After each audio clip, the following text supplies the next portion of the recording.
Yo soy Petronila, hija de Roma y sierva de Cristo.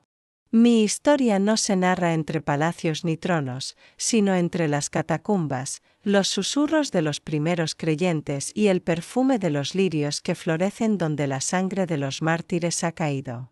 No fui reina ni doctora de la Iglesia, pero mi vida, escondida en Dios, fue una llama que no se apagó. Nací en los albores del cristianismo, cuando Roma aún era poderosa, pero el corazón del imperio empezaba a temblar ante la semilla de la fe verdadera. Se dice que fui hija espiritual de Pedro, el pescador que Jesús llamó roca. Algunos incluso me llamaron su hija según la carne, pero más grande que cualquier lazo de sangre fue el lazo del bautismo que me unió a Cristo. Desde niña, fui consagrada a Él. Aprendí a rezar antes que a hablar, y a mirar el cielo antes que los mármoles de Roma. Mi juventud fue una escuela de silencio. Mientras otras jóvenes soñaban con esponsales y riquezas, mi alma estaba prometida. Al motto invisible. Me retiraba a orar en secreto, a servir a los pobres, a consolar a los perseguidos. Mi cuerpo, frágil y enfermo desde siempre, se convirtió en ofrenda. Muchos creyeron que la enfermedad me limitaba, pero era en mi debilidad donde la fuerza de Dios resplandecía. Viví en tiempos donde confesar a Cristo podía significar la muerte.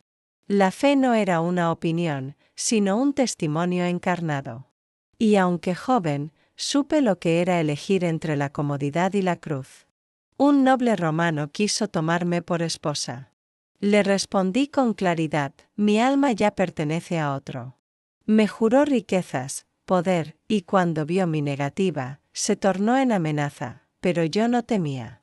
Porque aquel que ha mirado al resucitado ya no tiembla ante la espada.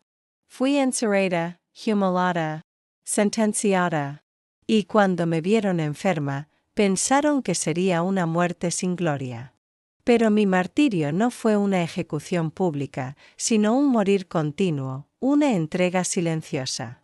Mi cuerpo fue enterrado en las catacumbas de Domitila, donde aún hoy muchos vienen a pedirme intercesión. Mi tumba, decorada con frescos antiguos, guarda una promesa, la de la virginidad ofrecida a Dios, la de la fe que vence a Roma sin espadas, la de la joven que, siendo nada, fue toda de Cristo. A ti que ahora escuchas mi voz, desde el polvo transformado en gloria, te dejo esta oración: Señor Jesucristo, esposo de las vírgenes, que elegiste lo débil del mundo para confundir a los fuertes, te pido que, por intercesión de tu sierva Petronila, fortalezcas a los que luchan por la pureza del corazón, da valentía a los que deben elegirte por encima del mundo, y consuela a los que sufren en silencio por tu nombre. Amén. No pienses que la santidad es inalcanzable. No se mide por grandes gestas, sino por pequeños síes repetidos cada día. Yo no tuve multitudes que me aclamaran, pero cada uno de mis actos fue conocido por el cielo. Soy Petronila, testigo de una fe que no se gritó, pero que transformó corazones.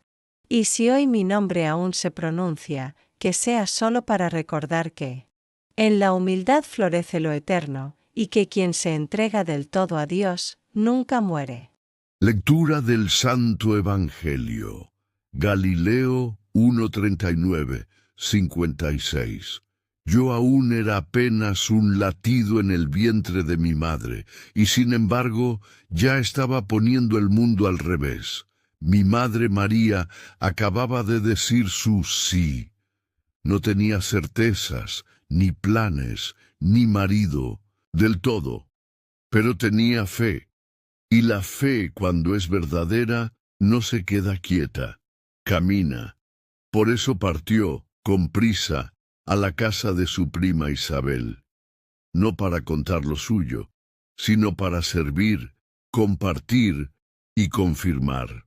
Porque la fe, cuando es madura, no compite, abraza a Isabel. También llevaba en su seno un milagro, Juan, el que prepararía mi camino. Ella, estéril de nombre, vieja de cuerpo, pero joven de esperanza, porque para el Padre nada es imposible. Cuando María entró en su casa y la saludó, el niño saltó en el vientre de Isabel. ¿Lo ves? El primero en reconocerme fue un no nacido, porque el Espíritu no espera el calendario de los hombres, se mueve donde hay corazón disponible.